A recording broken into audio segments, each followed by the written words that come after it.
As you all know कि Delhi court discharge Kejriwal and others in the excise policy case. पर यहाँ main बात यह है कि इनको डिस्चार्ज किया गया है, एक्विट नहीं किया गया। अब डिस्चार्ज और एक्विटल में क्या डिफरेंस होता है वही आज हम इस वीडियो में देखेंगे, और इसी के साथ इससे रिलेटेड क्या कॉन्स्टिट्यूशनल प्रोविज़न है जहाँ से यूपीएससी प्रीलिम्स में क्वेश्चन बन सकता है। तो पूरा प्रोसेस ये है कि पहले पुलिस एक एफआईआर रजिस्टर करती है जिसके बेसिस पे अपनी इन्वेस्टिगेशन को स्टार्ट करती है। अब जब पुलिस अपनी इन्वेस्टिगेशन कंप्लीट कर लेती है तो कोर्ट में एक चार्जशीट फाइल की जाती है। चार्जशीट पुलिस की वो फाइनल रिपोर्ट है जिसमें लिखा होता है कि इस पर्सन के अगेंस्ट इन सेक्शंस के अंडर ये चार्जेस बनते हैं जिसके बेसिस पे एक जुडिशियल ट्रायल होना चाहिए। अब कोर्ट जो है इस स्पेसिफिक चार्जशीट को एग्जामिन करता है और एक प्राइमा फेशी टेस्ट लगाता है। देखो, प्राइमा फेशी एक लैटिन वर्ड है जिसका मतलब होता है एट द फर्स्ट साइट। तो इसमें कोर्ट ये एग्जामिन करता है कि is there a case at the first sight. अब तक जो मटेरियल फैक्ट्स और एविडेंसेस पुलिस ने पेश किए हैं, क्या उनके बेसिस पे एक ट्रायल कंडक्ट होना चाहिए।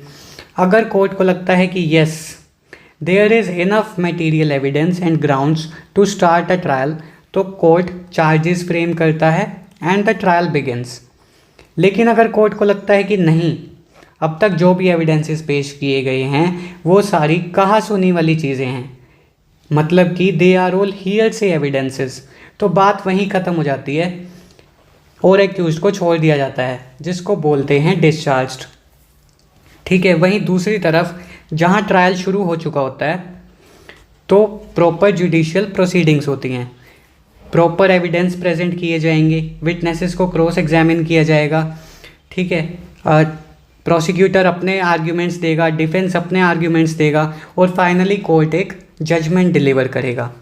उस फाइनल जजमेंट में if the court is of the opinion that the accused is not guilty, ठीक है, तो उसको बरी कर दिया जाएगा, यानी कि छोड़ दिया जाएगा, जिसको बोलते हैं एक्विटल।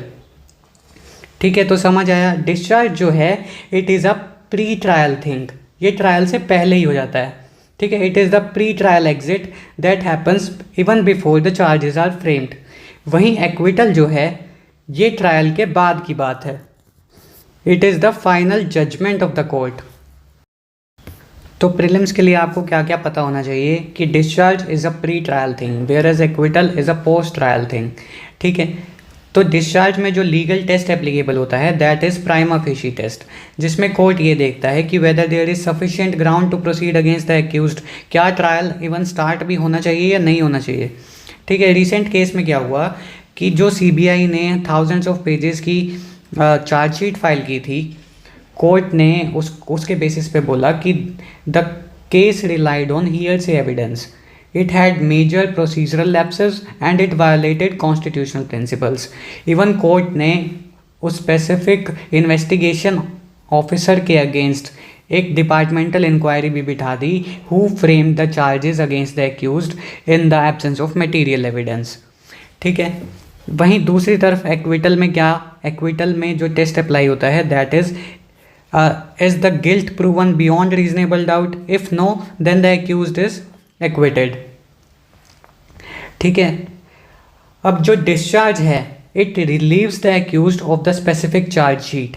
इसका मतलब ये है कि अगर फ्यूचर में कोई और स्ट्रॉन्गर एविडेंस मिल जाता है तो उस एविडेंस की बेसिस पे फिर से एक नई चार्ज शीट फाइल हो सकती है और एक्यूज्ड को ट्रायल तक लेके जाया जा सकता है। जबकि दूसरी तरफ एक्विटल के केस में acquittal exonerates the accused of the crime. ठीक है, पूरे क्राइम से ही उसको मुक्त किया जाता है, उसको फ्री किया जाता है। इसमें सेम क्राइम के लिए फिर से एक नई चार्जशीट नहीं फाइल हो सकती। अब इसमें जो कॉन्स्टिट्यूशनल प्रोविज़न एप्लीकेबल है दैट इज़ आर्टिकल 20 क्लोज 2। अब आप सबने ये तो पढ़ा ही होगा कि article 20 close 2 provides protection against the double jeopardy.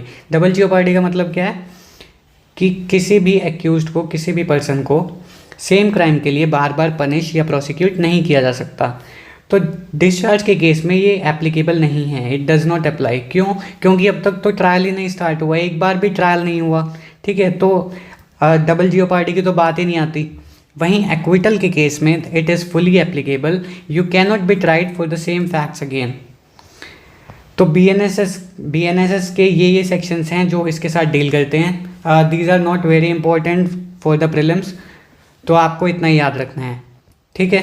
तो अब आपका होमवर्क ये है कि आप कमेंट सेक्शन में ये बताएंगे कि what is the difference between payroll and फरलो,